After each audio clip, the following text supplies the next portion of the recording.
এখন ছোলা দিয়ে মুড়ি দিয়ে মাখানো হবে। তো আগে দিয়ে আছে পেঁয়াজ, টমেটো, শসা, চানাচুর, কাঁচামরিচ, ধনেপাতা। এখন দিয়ে হচ্ছে ছোলা।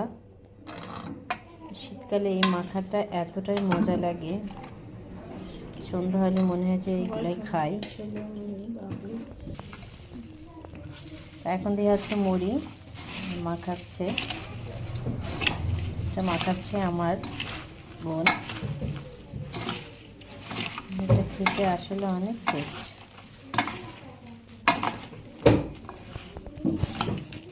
তো কে কে খেতে চান অবশ্যই চলে আসবেন, দাওয়াত রইল।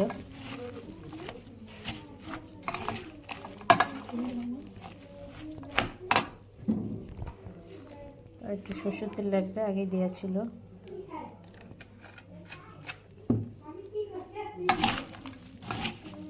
তো আজকে এই পর্যন্তই। কেমন হয়েছে ভিডিওটা অবশ্যই জানাবেন। আল্লাহ হাফিজ।